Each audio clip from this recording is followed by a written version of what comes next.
तो अभी आ गए साणंद चौकड़ी और अभी जा रहे हैं चल के बावला बस स्टैंड। अभी रास्ते में ही एक बस हमें मिल गई, वो तो चली गई। तो फाइनल भी पहुंच गए बावला बस स्टैंड। और ये पीछे देख रहे हो वो है हमारी बस और ये इसमें जाना है। तो अभी बैठ गए बस में और निकल गई बावला से हमारी बस।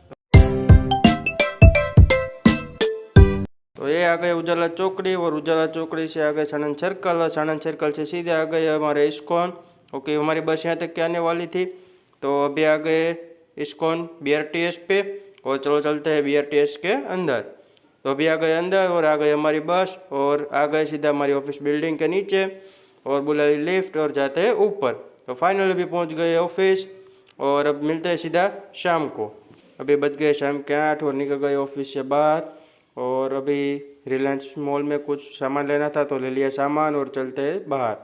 अभी जाएंगे सीधा BRTS और ये आ गई झांसी की रानी BRTS और ये आ गई हमारी 16 नंबर की बस और बैठ गए बस में। अभी बैठ गए बस में और बस तो पूरी खाली ही थी। तो अभी ये कोई जंक्शन आ गया है बट यहाँ पे तो कोई ट्रेन दिख ही नहीं रही है। तो कर्णावती क्लब से होके आ गए सीधा साणंद सर्कल और साणंद सर्कल से हमने ले ली रिक्शा और आ गए उजाला। उजाला कर्णावती में ले ली हमने दाबेली और चलो चलते हैं। तो अभी यहाँ करते हैं बस का वेट और अभी फाइनली हमारी बस आ गई है और बस में तो जगह नहीं थी तो हम खड़े खड़े जा रहे थे और फाइनली अभी हमें मिल गई है सीट। और दोस्तों ये थोड़ी यहाँ क्यों रखी थी और किस काम आती है कमेंट करना। और अभी आ गए मेलडी माँ से होकर सीधा हमारे बावला बस स्टैंड और अभी उतर गए बस से और अभी फाइनली भी पहुँच गए सोसाइटी और ये हमारी सोसाइटी का गेट। तो दोस्तों मिलते हैं कल एक नए व्लॉग के साथ। तब तक के लिए लाइक शेयर एंड सब्सक्राइब जरूर कर देना।